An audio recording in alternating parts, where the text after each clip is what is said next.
let me stay with you, Yvette, and just by contrast, what are some maybe pain points or headwinds that laundromat owners are probably going to face in 2025, as you see it?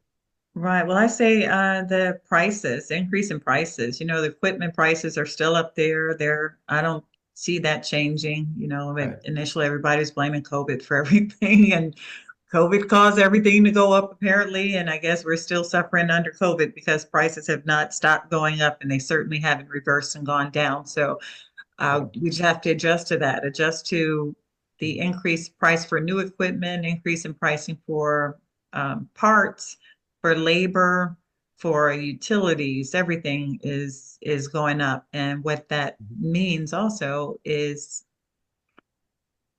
you have to run a tighter ship in order to have a profitable business. Mhm. We also see the increase in the popularity of this industry just going through the roof. So what that means is that if you are looking for a store, you're going to pay more for it than you would have a few years ago because it's more popular. So the whole theory of supply and demand is in play here. So we're Right. seeing that if you're looking for a new location, just be prepared to pay for it or be patient. Mhm. Um, I don't think there is a right or a wrong answer, but you have to decide what works for you. But just recognize that in order to get in quickly, you may have to pay a little more than you wanted to or than you would have a little while ago. Right. Right. Mark, how about you? What challenges do you see facing laundry owners like yourself next year? Well, I will hop off my peer-to-peer pedestal because I mentioned that already. But I think it was mentioned earlier. The regulation is one for the brick and mortar laundromat that we've. I'm sure it's always been there. I've certainly become more and more fascinated with it over the last year or two.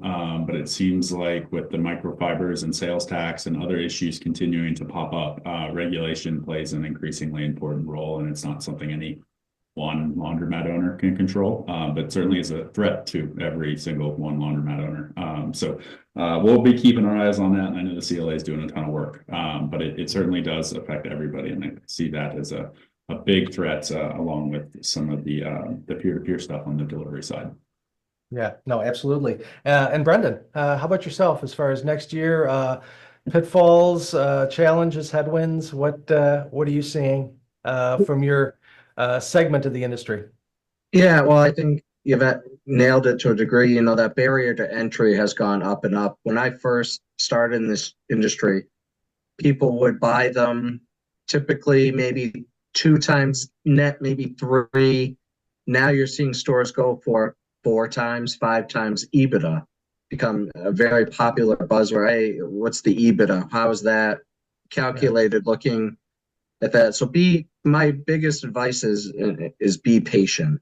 I've seen many people buy a laundromat really to bail someone out of their problems.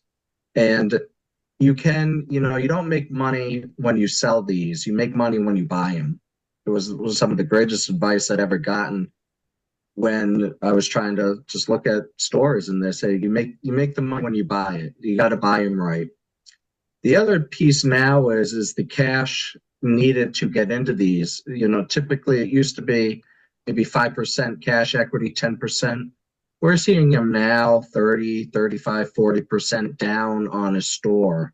Um, so making sure that and I don't think that's going to go away with rates fluctuating like they are, valuations staying as high as they are, making sure that you have appropriate cash on and put into buying a store or buying equipment, but making sure you have that rainy day fund as well is very important because stuff breaks, stuff things go wrong.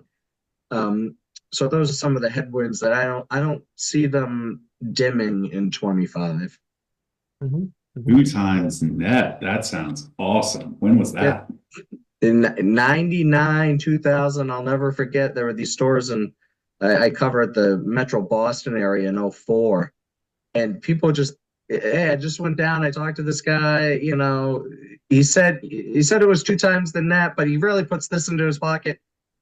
That's all gone away. I mean, it's funny now with the card systems, and they'd be like, "Well, he said he put $1,000 in his pocket every week," and then, yeah, I mean, now with the card system and the water tracking, it was it's definitely different in 2024 to 25. Wow, that must have been before it was all over YouTube and TikTok too. It's funny you mentioned that because the influencers, they're out there, and I love following them. Just saying, watching people collect quarters is like a pastime for me and my kids now. They're like, and but it's more prevalent now than ever. Absolutely.